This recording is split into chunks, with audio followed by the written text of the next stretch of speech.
بسم اللہ الرحمن الرحیم۔ سیرت النبی علامہ شبلی نعمانی رحمۃ اللہ علیہ، سبق نمبر 31۔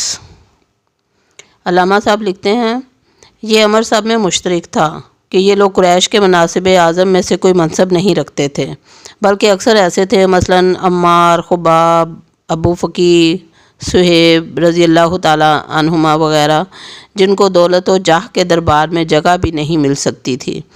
چنانچہ حضرت صلی اللہ علیہ وآلہ وسلم نے ان لوگوں کو لے کر حرم میں جاتے تو رؤسائے قریش ہنس کر کہتے تھے، آہؤلاء من اللہ علیہم من بیننا، سورۃ الانعام آیت نمبر 53۔ یہی وہ لوگ ہیں جن پر اللہ نے ہم لوگوں کو چھوڑ کر احسان کیا ہے۔ کفار کے نزدیک ان کا افلاس ان کی تحقیق کا سبب تھا، لیکن یہی چیز تھی جس کی وجہ سے ایمان کی دولت سب سے پہلے انہی کے ہاتھ آ سکتی تھی۔ دولت و مال ان کے دلوں کو سیاہ نہیں کر چکا تھا، فخر و غرور ان کو انقیاد حق سے نہیں روک سکتا تھا۔ ان کو یہ ڈر نہ تھا کہ اگر بت پرستی چھوڑ دیں گے تو کعبہ کا کوئی منصب عظیم ہاتھ سے جاتا رہے گا۔ غرض ان کے دل ہر قسم کے زنگ سے پاک تھے اور حق کی شعائیں ان پر دفعتاً پرتو افکن ہو سکتی تھیں۔ یہی سبب ہے کہ انبیاء علیہ السلام کے ابتدائی پیروکار ہمیشہ نادار اور مفلس لوگ ہوا کرتے تھے۔ عیسائیت کے ارکان اولین ماہی گیر تھے۔ حضرت نوح علیہ السلام کے مقربین خاص کی نسبت کفار کو اعلانیہ کہنا پڑا تھا، اور ہم تو بظاہر یہ دیکھتے ہیں کہ تیری پیروی انہی لوگوں نے کی ہے جو رذیل ہیں، اور ہم تو تم میں کوئی برتری نہیں پاتے، بلکہ ہمارا تو یہ خیال ہے کہ تم سب جھوٹے ہو۔ سورہ ہود آیت نمبر 27۔ یہ سابقین اسلام جس قسم کا راسخ ایمان لائے تھے، ان کی تفصیل آگے آتی ہے، جس سے ظاہر ہوگا کہ قریش کی سخت خواریاں، جور و ظلم کے شدائد، دولت و مال کی انتہائی ترغیبیں، کوئی چیز ان کو متزلزل نہ کر سکی، اور آخر انہی کمزور ہاتھوں نے کیسر و کسرا کا تخت الٹ دیا۔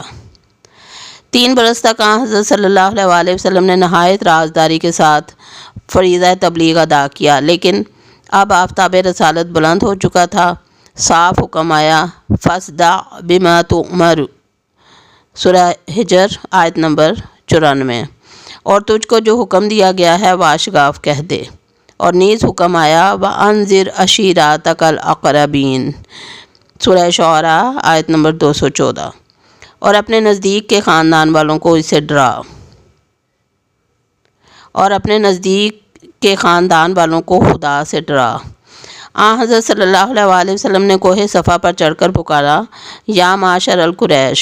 لوگ جمع ہوئے تو آپ صلی اللہ علیہ وآلہ وسلم نے فرمایا، اگر میں تم سے یہ کہوں کہ پہاڑ کے عقب میں سے ایک لشکر آ رہا ہے تو تم کو یقین آئے گا؟ سب نے کہا ہاں، کیونکہ تم کو ہمیشہ سے ہم نے سچ بولتے دیکھا ہے۔ آپ صلی اللہ علیہ وآلہ وسلم نے فرمایا، تو میں یہ کہتا ہوں کہ اگر تم ایمان نہ لاؤ گے تو تم پر عذاب شدید نازل ہوگا۔ یہ سن کر سب لوگ، جن میں ابو لہب آپ کا چچا بھی تھا، سخت برہم ہو کر واپس چلے گئے۔ چند روز کے بعد آپ صلی اللہ علیہ وآلہ وسلم نے حضرت علی رضی اللہ تعالیٰ عنہ سے کہا کہ دعوت کا سامان کرو۔ یہ در حقیقت تبلیغ اسلامیہ کا پہلا واقعہ تھا۔ تمام خاندان عبد المطلب مدعو کیا گیا۔ حمزہ، ابو طالب، عباس سب شریک تھے۔ حضرت صلی اللہ علیہ وآلہ وسلم نے کھانے کے بعد کھڑے ہو کر فرمایا کہ میں وہ چیز لے کر آیا ہوں جو دین اور دنیا دونوں کی کفیل ہے۔ اس بارے گراں کے اٹھانے میں کون میرا ساتھ دے گا؟ تمام مجلس میں سناٹا تھا۔ دفعتاً حضرت علی رضی اللہ تعالیٰ عنہ نے اٹھ کر کہا، گو مجھ کو آشوب چشم ہے، گو میری ٹانگیں پتلی ہیں، اور گو میں سب سے نوعمر ہوں، تاہم میں آپ کا ساتھ دوں گا۔ قریش کے لیے یہ ایک حیرت ناک منظر تھا کہ وہ شخص جس میں ایک 13 سالہ نوجوان ہے، دنیا کی قسمت کا فیصلہ کر رہے ہیں۔ حاضرین کو بے ساختہ ہنسی آ گئی۔ قریش کے لیے یہ ایک حیرت انگیز منظر تھا کہ 2 شخص جن میں ایک 13 سالہ نوجوان ہے، دنیا کی قسمت کا فیصلہ کر رہے ہیں۔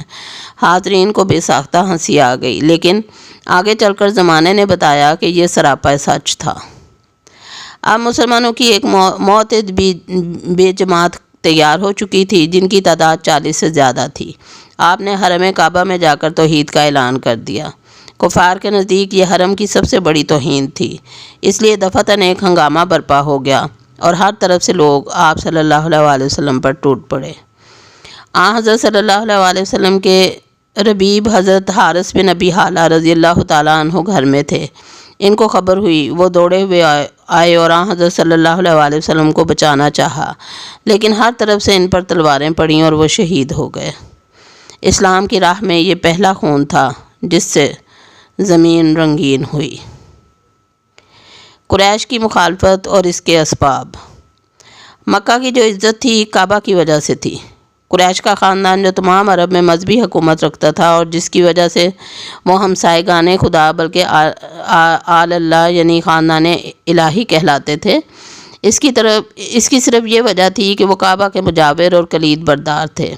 اس تعلق سے قریش کا کاروبار زیادہ پھیلتا گیا، یہاں تک کہ متعدد محکمے اور بڑے بڑے مناصب قائم کیے گئے، جن کی تفصیل یہ ہے۔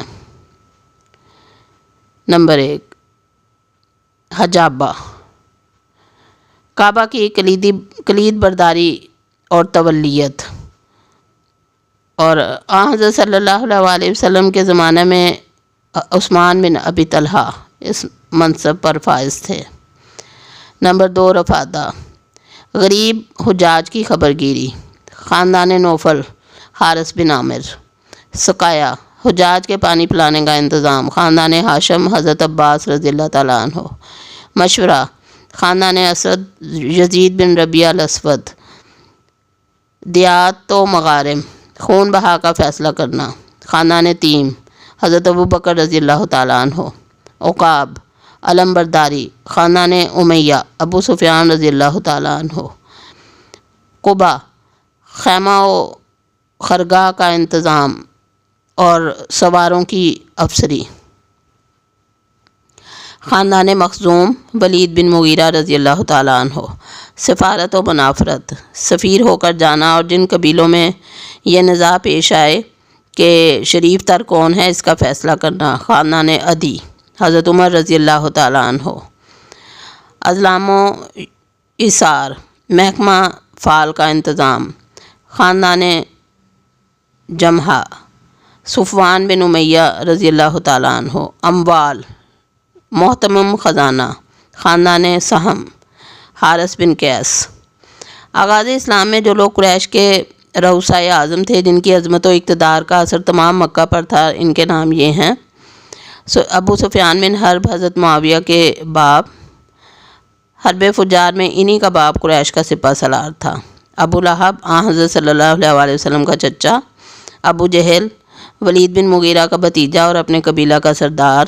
ولید بن مغیرہ حضرت خالد رضی اللہ تعالیٰ عنہ کا باپ، قریش کا رئیس اعظم تھا۔ عاص بن وائل سہمی حضرت عمر بن العاص کا باپ، نہایت دولت مند، کثیر الاولاد اور صاحب اثر تھا۔ عتبہ بن ربیعہ امیر معاویہ رضی اللہ تعالیٰ عنہ کے نانا، نہایت شریف الطبع اور صاحب ریاست تھا۔